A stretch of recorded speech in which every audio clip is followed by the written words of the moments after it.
That sounds good. I'll have that. There we go, Mike. Excellent job of pouring out that wine in our first take. So topic du jour this week is color theory. Color theory. Yep. I picked that topic du jour because I've heard the term. I've heard it bandied about. Exactly. And people can study it, but I've never really delved into it. He won money at the bank this year. No, I'm kidding. That's Austin theory. That's a little joke for our very small subset of people that both watch this show and enjoy pro wrestling. So Maggie, Nick, Will, if he catches it later. But anyway, color theory. I don't get it, and I'm here.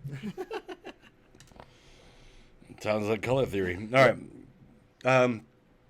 So I heard the term, wanted to know a little more about it. What I found out, the base level of what I found out, is that they have made it far too complicated to understand color theory. Yeah, They really use have. really long, big words and really tortured ways of phrasing things and describing stuff and illustrations that do not help.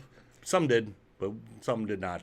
The main site I looked at, because I looked at a couple sites trying to explain it, and the main one I saw, one had an old-timey, 1700s color wheel sketch. Well, that was the one thing I learned as well. The first color wheel was designed by, I believe, Da Vinci. Ooh, it was or Galileo. Oh no, one of the two. One of those two. But I was surprised. Da Vinci's less surprising because he was an artist as well. All right. Yeah, and he But did was a lot also of science yeah, stuff.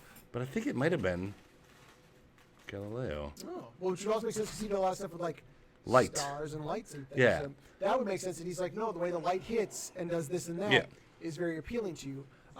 And then I also found that they broke it down into 8 different terms. It's basically, like you said, fancy ways of saying your brain likes it when these colors are next to each other because of how they work together. Yeah, it seemed there were easier ways to describe it. The one that I did look up that was that felt just comfortably nice was to find out what colors work well together. Look to nature.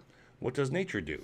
There you go. Here's a plant. And they show a plant with green and purple on it. And see, that's an appealing look, right? There you go. Nature knows this and figures out. Or we find things in nature appealing one or the other. You know? Yeah. Oh, I was gonna try to make a thing. All right. What else did I learn? You got the basic. You got the colors. Yes, you have your yellow, your blue, and your red. The primary colors. Your primary colors. And then you got the secondary colors. Green, purple, and orange. And then the tertiary colors. Grorv, Blorg, and Jour. Yep, but there's 6 of those. 6 of them. Oh, yeah. And Ziv, Rorb, Bellow, and Blue-Green. Blue-Green. Teal, I think. Blue-Green as well. Blue-Green, green-blue, red-violet, violet-red, yellow-red, and red-yellow. Red leather, yellow leather.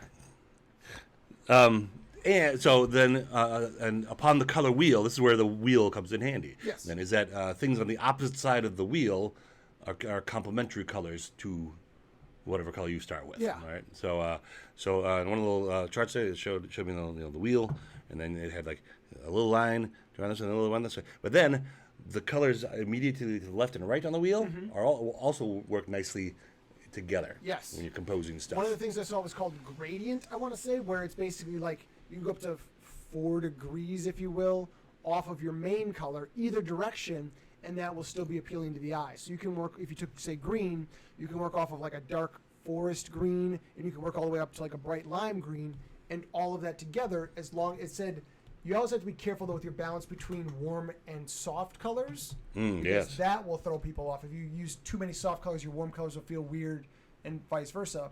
But there's definitely ways to kind of work off of all of that. So yeah, I think it's also one of those things where, I don't know, maybe we're so used to color theory at this point because of just advertising and how advertising is done, that your body or your eyes just naturally recognize, oh yeah, these are colors that should go together, and so maybe we're damaged by that. I don't know. We're damaged. Well, it's the same sort of way that what is it, the 400 Blows, the French New Wave film, doesn't feel as revolutionary now because everybody's been copying it, and you probably were exposed to the copies long before you were exposed to the original. And you look at it and you go, I don't understand this guy they don't really take care of their kid. And their kid has a tough life. What's new about that? And it's no, that was groundbreaking at the time. It's oh, we're going to take your word for A thing I'm trying now to recreate here that was interesting as well was the change, how colors will change, look slightly different when paired with a different color. Yeah. All right, so I tried to recreate this thing. I'm not sure if this is quite doing it. Maybe it is. You tell me. You see those two? You see those two? Yeah, you see those two. All right, and the square in the middle. So we got the. I'm trying not to chew into the mic. Yeah, right now. okay, that's fine. Yeah. All right, so the one encased in red looks what is it? Lighter, whatever. Yeah. Looks bluer. The one encased in That's what I was around actually blue going to say. Yeah. looks purpler. I was actually going to say the one in the red looks bluer, Bluer, yep. and the one in the blue Yeah. looks like a darker purple. That's the same purple. Yeah, that is the same purple. Yeah. So and then I wonder if I can do this trick then. Yeah. What would happen if I do this? Watch this. See? Let me see if I can connect these two. La la la la la la la la la. And then we do a little this. Go la la la la la la la la la. A little West Side Story right here. Do do do do. Do do do do do. Bam bam bam bam. Do do do do do da da da. Make a really good TikTok. There you go.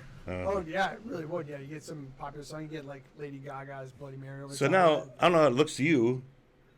It looks kind of different on this screen to me.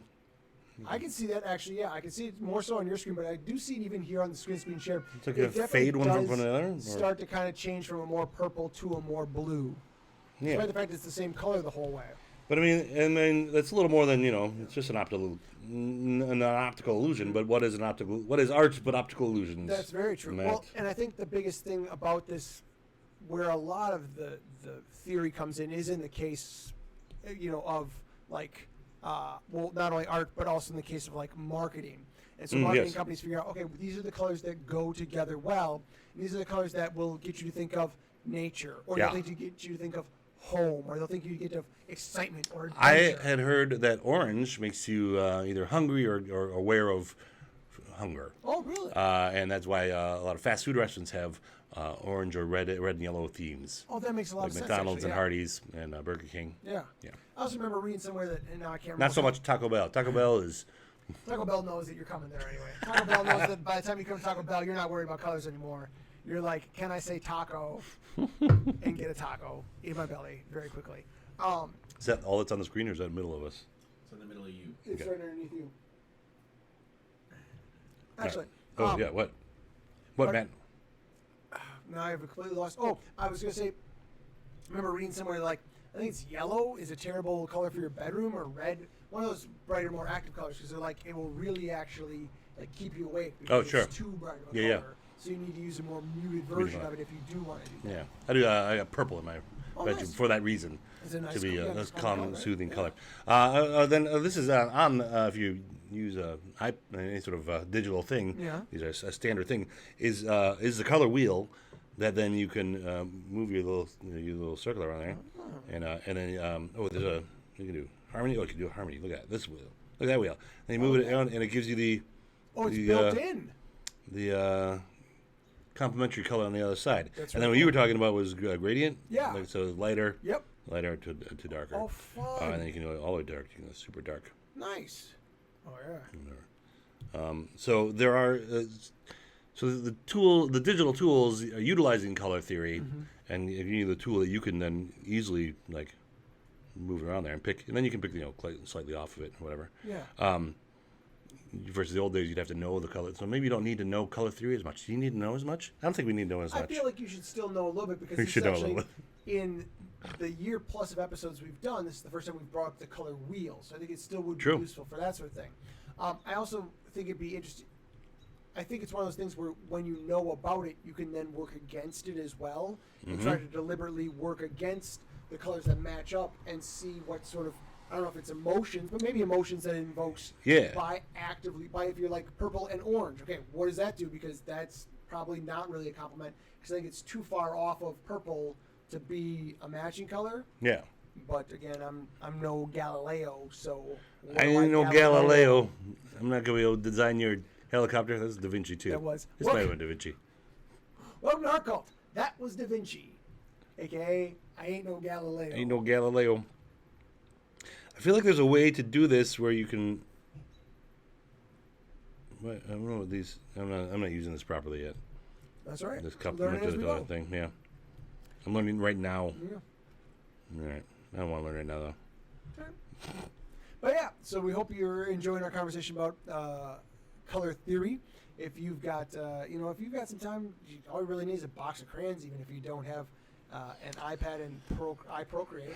Play around with. Yes. I'm sorry. What I was going to say, because I was just going to reiterate what you were saying, was that the knowledge is good. It's always good to have knowledge. Yeah. That's fine. And then to go against or try different, different things. But ultimately, what works best for me is just hands-on, do the thing. And does it do the thing I want it to do? Does it get across the feeling I want it to feel? And this might just shorten up the time. Like, I know that this color works with that one. So, the one page I looked up was red against other things. Like red against black pops really well. Mm-hmm. Red against white doesn't pop as well. You know where that there was a theory as to why. Yeah. I didn't read it, but I was like, oh yeah, I feel that. I know that. Japan, probably. Maybe Japan. Or I also learned Swiss. the color of mourning, M-O-U-R, mourning, yeah. is different in different countries. Yes, it is. Or cultures, let's say. Yeah. No, it's very interesting. And actually, where that could really come in handy for you, come in handy for you would be one. So your cat art, for example, is a lot of times two colors against each other. Like the cat is done in one color, and then you use something else in the background. So knowing what you could use to make that color pop or better blend in would be very helpful. And then two, I think it might also just be helpful if you're starting off on doing a project. And you're like, you know what, I want this part to be green. Okay, what's going to work well with that without blending right into it, but it's going to cause all the colors to work together in harmony. Yeah. And be able to work off the color wheel and go, oh, okay, I know that if I go with a dark blue, or if I go with like kind of a yellow-orange, those will all complement each other very well on this green part that I'm starting with. So I think that can be very helpful. And then there's also the interior design ability. If you're I know what pages you looked at. There was a lot of website advice on the page. I was really? No, like, you gotta how you design this. Keep in mind what your target market is for your website. Stuff like that. So. Okay. But also interior design, I guess. Yeah, exactly, right. If you're decorating a room, you want to put in some art, or you want to put in a vase, or you want to... A vase. Or if you're doing a bathroom and you're like, oh, I want to have these colors. Okay, well, you can have these colors, but these are the colors that are going to work with it then when you decide to paint or put knickknacks, that sort of thing. So it's not an all purple room, for example. All purple room. All purple room. All right, and I think that was our topic du jour. I think it was good. I think I learned that the typical way I learn, where I go, oh boy, I don't know anything about this. And then we did now it. a little more, but then I also feel now I know less. The older I get, the less I know. Well, what is it? The first step of knowing is knowing that you know nothing. Yeah, or something like that? that's right. Yeah. So there you go. Right. I'm okay with knowing less. Yeah, exactly. I'm okay with knowing less and less the older I get. Good. I'm comfortable with that.